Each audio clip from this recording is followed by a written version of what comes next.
మనకి short cuts కానీ లేకపోతే ఏమైనా మ్యాజిక్ థింగ్స్ కానీ ఏమి ఉండవు. సో ఏదైనా కూడా కష్టపడితేనే ఈ మన శరీరంలో వేరే చోట్ల కొవ్వు కరిగినట్టు ఈ బెల్లీ ఫ్యాట్ కూడా కరుగుతుంది. కాకపోతే ఈ బెల్లీ ఫ్యాట్ మనం కామన్గా అనుకునే మిత్ ఏంటంటే అబ్డామినల్ ఎక్సర్సైజెస్ బాగా చేస్తే మనకి ఎక్కడ స్పెసిఫిక్గా ఇప్పుడు నడుము చుట్టూ ఉంది అంటే నడుము ఆర్ అబ్డామిన్కి సంబంధించిన ఎక్సర్సైజెస్ చేస్తే ఇది తొందరగా కరుగుతుంది అని అట్లా ఏమి ఉండదు.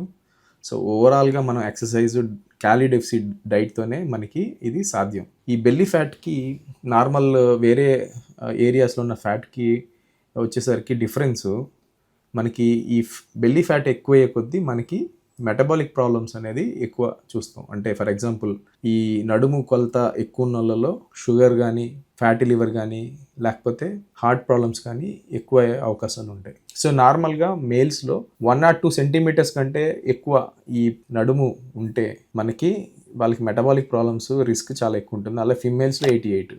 ఈ నడుము భాగంలో మనకి ఈ ఫ్యాట్కి మనకి ఇన్సులిన్ రెసిస్టెన్స్ అలాగే ఇలాంటి హెల్త్ హ్యాజార్డ్స్ ఆర్ ప్రాబ్లమ్స్ అనేది రీజన్ అనమాట. కంప్లీట్గా ఏ పర్టికులర్ ఎక్సర్సైజ్ చేస్తానో లేకపోతే పర్టికులర్ ఫుడ్ తింటానో పర్టికులర్ డైట్ చేస్తానో ఈ నడుము భాగంలో ఫ్యాట్ అనేది కరగదు.